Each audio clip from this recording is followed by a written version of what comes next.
الحمد لله والصلاة والسلام على سيدنا محمد وعلى آله وأصحابه أجمعين. الحمد لله والصلاة والسلام على سيدنا محمد وعلى آله وأصحابه أجمعين. أما بعد فأعوذ بالله من الشيطان الرجيم. بسم الله الرحمن الرحيم. إن هذا القرآن يهدي للتي هي أقوم ويبشر المؤمنين الذين يعملون الصالحات أن لهم أجرا كبيرا. صدق الله العظيم. اللهم صل على سيدنا محمد وعلى آل سيدنا محمد وبارك وسلم. اللهم صل على سيدنا محمد النبي الأمي وعلى آله وأصحابه وسلم. میرے معزز مسلمان بزرگوں، عزیز بھائیوں، اللہ تعالیٰ نے رمضان کے مہینے میں انسانیت کو، امت اسلامیہ کو قرآن کا انعام بھی عطا فرمایا. قرآن کی دولت بھی رمضان میں ملی ہے. یہ بھی اللہ کی طرف سے عظیم الشان انعام تھا. اور یہ قرآن انسانیت کے لیے زندگی کا دستور، قومی زندگی کے لیے زندگی کا آئین، اور مسلمانوں کے لیے زندگی کی مشکلات کا حل، قدم قدم پہ رہنمائی. جب تک مسلمان اس نعمت کی قدر کر رہے تھے تو دنیا کے اندر بھی سرخرو تھے، کامیاب تھے. حضرت عمر رضی اللہ تعالیٰ عنہ ایک دن مکہ کی پہاڑیوں میں کھڑے ہیں، مسلمانوں کے خلیفہ ہیں، امیر المؤمنین ہیں، گہری سوچ میں ہیں. ساتھیوں نے عرض کیا، عمر رضی اللہ تعالیٰ عنہ، دیر ہو رہی ہے، گرمی کی شدت ہے، کس سوچ میں ہے؟ فرمایا، میں ان پہاڑوں پہ آیا کرتا تھا، اونٹ چرایا کرتا تھا، اور جب رات کو واپس جاتا تو میرے ابا خطاب مجھ سے کہتے، عمر دنیا میں کیا کرے گا، تجھے تو اونٹ چرانے بھی نہیں آتے. آج میں اپنی قسمت پہ نازاں ہوں، قرآن سے تعلق کیا جوڑا ہے، آج اللہ کریم نے امیر المؤمنین بنا دیا. گری پڑی قوم، بکریوں کے ریوڑ ان کے پاس، اونٹ کا سوکھا گوشت جو مہینوں سکا کے کھایا کرتے تھے، روکھی سوکھی کھایا کرتے تھے. انتہائی قسم پرسی کی زندگی تھی. لیکن قرآن سے کیا تعلق جوڑا کہ اللہ نے اس قرآن کے بدولت انہیں عزت کی بلندیوں تک پہنچایا. اور بڑے فخر سے کہا کرتے تھے، ہم کچھ نہ تھے، اس قرآن کی بدولت سب کچھ ہو گئے. دنیا کی کوئی مہذب سلطنت ہم پہ حکومت کرنے کے لیے تیار نہ تھی. قرآن سے رشتہ کیا جوڑا، آج اللہ نے دنیا کی امن و سلامتی کا محافظ ہمیں بنا دیا. جہاں جاتے ہیں امن اور سلامتی کا جھنڈا لہرا دیتے. تو قرآن کی قدر کرنے والے، انہوں نے پھر قرآن نے بھی انہیں خوب عزت دی. کوئی خلیفۃ المسلمین بنے، کوئی امیر المؤمنین بنے، کوئی اسد اللہ بنے، کوئی سیف اللہ بنے. وہ عرب کے لوگوں میں ایک عام سے لوگ تھے جن کی جنگیں قوموں کی بنیاد پر، وطنیت کی بنیاد پر، قبائل کی بنیاد پر، زبان کی بنیاد پر، علاقیت کی بنیاد پر جنگی ہوا کرتی تھی. ان کے اندر نفرتوں کے گہرے گڑھے تھے، دوریاں تھی. قرآن کیا آیا ان کی زندگیوں میں؟ بلال حبشہ سے آئے، صہیب روم سے آئے، سلیمان فارس سے آئے، کوئی کس رنگ کا، کوئی کس زبان کا، کوئی کس ملک کا، کوئی کس علاقے کا، مدینہ کی گلیوں میں یوں لگتا ہے جیسے سب ایک ماں باپ کی اولاد ہے۔ اس دولت کی ایسی قدر ہوئی کہ مسلمان یکجان ہو گئے، ایک قوت ہو گئے۔ قرآن تھا زندگیوں میں۔ مدینہ منورہ کے گھر کچے پتھروں سے بنی دیواریں، چھت کھجور کے تنوں سے بنے چھت، ٹاٹ کا پردہ، دسترخوان پہ کبھی کھانا کبھی فاقہ۔ ان کچے گھروں میں اللہ کا قرآن ہے تو باپ کے پاس بیٹے کو دینے کے لیے تو کچھ نہیں ہے، لیکن بیٹے کے دل میں باپ کا احترام ہے۔ بیٹے کے پاس باپ کی تجوریاں بھرنے کے لیے تو کچھ نہیں ہے، لیکن اسے اپنی باپ کی شفقت اور پیار نصیب ہے۔ بیوی کے پاس اپنا حسن نکھارنے کے لیے کچھ نہیں، لیکن قرآن کی بدولت اسے اپنے شوہر کی آنکھوں کی توجہ نصیب ہے۔ اس کے دل میں شوہر کا احترام موجود ہے، اور شوہر کے پاس بیوی کو دینے کے لیے کچھ نہیں، لیکن اس کے دل میں اپنے شوہر کی عظمت، احترام، قدر موجود ہے۔ بہن اور بھائی میں بہت بھاری مہنگے تحفے تحائف تو نہیں، لیکن سچی اخوت اور پیار موجود ہے۔ قرآن جو ہے، اس لیے کہ قرآن کی یہ تاثیر اللہ نے بتائی، وَاعْتَصِمُوا بِحَبْلِ اللَّهِ، اس رسی کو مضبوط رکھو۔ تم پہلے بھی نفرتوں کا شکار تھے، فَأَلَّفَ بَيْنَ قُلُوبِكُمْ فَأَصْبَحْتُمْ بِنِعْمَتِهِ إِخْوَانًا، اس نعمت قرآن، اس نعمت اسلام کی بدولت تم باہم شیر و شکر ہو گئے۔ ساری نفرتیں اسلامی اخوت میں، اسلامی بھائی چارہ میں بدل گئی۔ قرآن زندگی میں تھا۔ تو میرے عزیزو، اس قرآن نے تو اپنی تاثیر دکھائی ہے، اپنی قوت دکھائی ہے۔ قرآن تو آئینہ ہے، اس آئینے میں ہم آج کا مسلمان بھی دیکھ سکتے ہیں کہ ہم کہاں کھڑے ہیں۔ مسلمان تو قرآن تو ایک آئینہ ہے، آج بھی مسلمان اس آئینے میں اپنی زندگی کا تجزیہ کرتا ہے کہ ہم کہاں ہیں۔ احنف بن قیس رحمۃ اللہ علیہ قرآن کھولا اور قرآن کی ایک آیت پہ ان کا گزر ہوا، لقد انزلنا الیکم کتابا فیہ ذکرکم، اس میں آپ کا ذکر ہے۔ احنف بن قیس محدث تھے، مفسر تھے، تلاش کرنے لگے اپنی زندگی کی تصویر کہ میں قرآن کے کن صفحات میں نظر آتا ہوں، میرا بھی ذکر ہوگا۔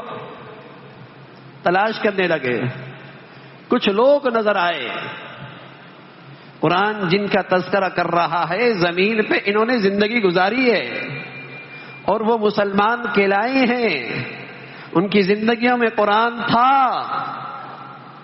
کچھ لوگ نظر آئے قرآن کے آئینے میں کہ یہ بھی مسلمان ہیں، یہ بھی ایمان والے ہیں، یہ بھی اپنے رب پر ایمان لاتے ہیں، عباد الرحمن، رحمان کے بندے ہیں، جن کی شان یہ ہے کہ وہ عاجزی کی چال چلتے ہیں، تکبر نہیں، ان کی زبانوں پہ تکبر نہیں، ان کے گردنوں میں سریا نہیں، ان کے تکبر کے بولوں سے زمین نہیں پھٹے گی۔ عباد الرحمن، اللہ کے بندے، عاجزی، یمشون علی الارض، اور کوئی نادان ان سے الجھتا ہے، سلام کہہ کر بحث مباحثے سے علیحدہ ہو جاتے ہیں۔ ان کی راتیں سجدوں میں، قیام میں، لیکن اللہ کی جہنم سے خوف زدہ، اللہ سے پناہ مانگتے، اے اللہ اس جہنم سے بچا دے۔ شرک نہیں کرتے، زنا نہیں کرتے، ناحق قتل نہیں کرتے، شرک نہیں کرتے، زنا نہیں کرتے، ناحق قتل نہیں کرتے، گناہوں کی مجالس میں شریک نہیں ہوتے، والذین لا یشہدون الزور، گناہوں کی محفلوں میں شریک نہیں ہوتے۔ اور صرف اپنی فکر نہیں، اپنی اولاد کی، اپنے گھر والوں کی فکر. ربنا هب لنا من ازواجنا وذرياتنا قرة اعین. احنف بن قیس رحمت اللہ علیہ اپنی تصویر تلاش کرنے نکلے قرآن میں. جب یہ تذکرہ دیکھا سر جھکایا، شرمندہ سے ہوئے کہ اللہ تیرا یہ تذکرہ تیرے بندوں کو تو سچا ہے، لیکن میری زندگی اس سے میل نہیں کھاتی. کچھ لوگ اور نظر آئے. المتقین، اللہ سے ڈرنے والے، ينفقون فی السراء والضراء، ہر حال میں خرچ کرنے والے، والکاظمین الغیظ، غصے کو پی لینے والے، والعافین عن الناس، معاف کرنے والے، احسان کر کے اللہ کے پیارے بننے والے. بشری تقاضے سے، نفسانیت سے غلطی ہو سکتی ہے، خطا ہو سکتی ہے، لیکن اللہ کے یہ نیک بندے توبہ کرنے میں، اللہ سے معافی مانگنے میں دیر نہیں کرتے. وَلَمْ يُصِرُّوا عَلَى مَا فَعَلُوا، اللہ کی نافرمانی پر اصرار نہیں کرتے، گناہوں پہ اتراتے نہیں. گناہ ان کی زندگی میں اسٹیٹس نہیں، فخر نہیں، شرمندہ ہوتے ہیں غلطی ہو جائے تو. خلوتوں کے گناہ مجلسوں میں نہیں بتاتے، کھلے عام اللہ کی نافرمانی کر کے اللہ کے باغیوں میں نہیں شامل ہوتے، کھلے عام سر عام اللہ کی نافرمانی کر کے اللہ کے باغیوں میں نہیں شامل ہوتے. ہوتی ہے غلطی، لیکن اپنی غلطیوں پہ اصرار نہیں کرتے، ندامت کے آنسو بہاتے ہیں. احنف بن قیس نے جب ان مسلمانوں کا تذکرہ دیکھا کہ اے اللہ یہ بھی سچے ہیں، یقیناً یہ بھی تیرے بندے ہیں، لیکن میری زندگی تو ان سے بھی نہیں میل کھاتی، ان سے بھی نہیں میل کھاتی. کچھ لوگ اور نظر آئے، کچھ لوگ اور نظر آئے. والذین یجتنبون کبائر الاثم والفواحش، یہ بھی مسلمان ہیں جو کبائر سے، فحاشی سے، ناچ گانے سے، عریانی سے اجتناب کرتے، یہ بھی مسلمان ہیں. وَإِذَا مَا غَضِبُهُمْ يَغْفِرُونَ، غصے کو آئے تو معاف کر دیتے. وَالَّذِينَ اسْتَجَابُوا لِرَبِّهِمْ، اللہ کے حکم کے سامنے سر خم تسلیم. وَأَقَامُوا الصَّلَاةَ، نماز کا اہتمام کرتے. اہل مشورے سے مشورہ کر کے زندگی کے فیصلے کرتے ہیں. فاسق فاجر سے مشورے کرو گے تو ان کے دل میں ظلمت ہوتی ہے، اس کے رائے اور مشورے کے اندر بھی ظلمت ہوگی. نیک اور متقی اللہ سے ڈرنے والے سے مشورہ کرو گے تو اس کے مشورے میں نور ہوتا ہے تقوی کا، اللہ تعالیٰ اس میں خیر ڈال دیتے ہیں. فرمایا یہ ایمان والے اپنے معاملات کو مشورے سے طے کرتے ہیں، نمازوں کا اہتمام کرتے ہیں، فحاشی اور عریانی سے بچتے ہیں، غصے کو پی لیتے ہیں. احنف بن قیس نے نظریں جھکائیں، اے اللہ تیرا یہ بندے بھی سچے ہیں، لیکن میری زندگی تو ان سے بھی میل نہیں کھاتی. لیکن تیری بات سچی ہے کہ تیرا بھی ذکر ہے. کچھ لوگ اور نظر آئے. وَإِذَا لَقُوا الَّذِينَ آمَنُوا قَالُوا آمَنَّا، جب یہ مسلمانوں سے کہتے ہیں تو کہتے ہیں، ملتے ہیں تو کہتے ہیں ہم مسلمان ہو گئے، ہم مسلمان ہیں. وَإِذَا إِلَىٰ خَلَوْا إِلَىٰ شَيَاطِينِهِمْ، اور جب اپنے شیطانوں کے پاس جاتے ہیں، کفار کے پاس جاتے ہیں، ان کے سرغنوں کے پاس جاتے ہیں، ان سے کہتے ہیں ہم تمہارے ساتھ ہیں، ان سے کہتے ہیں ہم تمہارے ساتھ ہیں. یہ دوغلے ہیں، دوغلے. مسلمان معاشرے میں مسلمانوں سے مفادات لیتے ہیں، مسلمان کھلاتے ہیں، اندر نفاق رکھتے ہیں، کافروں کے پاس جاتے انہیں کہتے ہیں ہم تمہارے ہیں. احنف بن قیس نے شرمندگی کا اظہار کیا، اللہ میرا ان سے کوئی تعلق نہیں. کچھ لوگ اور نظر آئے. بشر المنافقین بان لهم عذابا علیما، ان منافقوں کو دردناک عذاب کی خوشخبری دیجیے. الذین یتخذون الکافرین اولیاء من دون المؤمنین، جو مسلمانوں کو چھوڑ کر کافروں کو دوست بناتے ہیں اس امید سے کہ ایبتغون العزہ، چاہتے ہیں کہ کافروں کے ہاں عزت مل جائے گی. احنف بن قیس شرمندہ ہوا اور کہا اے اللہ تیری پناہ چاہتا ہوں، میرا ان سے بھی کوئی تعلق نہیں ہے. کچھ لوگ اور نظر آئے. ما سلککم فی سقر، کیوں پڑے ہو جہنم میں؟ کہنے لگے لم نکو من المصلین، نماز نہیں پڑھتے تھے. نماز نہیں پڑھتے تھے. وَلَمْ نَكُ نُطْعِمُ الْمِسْكِينِينَ اور ضرورت مندوں کو حاجت اور ان کی ضرورت پوری نہیں کرتے تھے. وَكُنَّا نَخُوضُ مَعَ الْخَائِضِينَ بے دینوں کے ساتھ کھڑے ہو کر ہم بھی دین کا مذاق اڑاتے تھے اور ہمیں تو مرنے کے بعد کی زندگی کا یقین ہی نہیں تھا. احنف بن قیس نے کہا اللہ میرا ان سے کوئی تعلق نہیں، لیکن اپنا ذکر تلاش کرنے نکلے کچھ لوگ نظر آئے. وآخرون اعترفوا بذنوبهم خلطوا عملا صالحا وآخر سیئا عسى اللہ ان یتوب علیہم. کچھ لوگ اور بھی ہیں نیکیاں بھی کرتے ہیں، کبھی ان سے غلطی بھی ہو جاتی ہے، نیکیاں بھی کرتے ہیں کبھی ان سے کوتاہی بھی ہو جاتی ہے، اللہ کے حکموں کو پورا بھی کرتے ہیں کبھی اللہ کا حکم ٹوٹ بھی جاتا ہے، لیکن اقراری مجرم ہے. اللہ غلط ہو گیا، اللہ غلط ہو گیا. جب یہ آیت پڑھی تو احنف بن قیس کہنے لگے اے اللہ اس آئینے میں میری تصویر نظر آ گئی، میں اسی میں موجود ہوں، غلطیاں بھی کر لیتا ہوں، کوشش کرتا ہوں اللہ کا حکم نہ ٹوٹے، ہو جاتی ہے خطا لیکن میں نادم ہوں، شرمندہ ہوں، تو میں اسی میں شامل ہوں. اللہ کریم کہتا ہے اگر تو ندامت لے کے آئے گا میں اپنی رحمت اور اپنی مغفرت لے کے آؤں گا اور تجھے معاف کر دوں گا. تو میرے عزیزو قرآن آئینہ ہے، اپنی زندگی کا تجزیہ کرتے رہیں.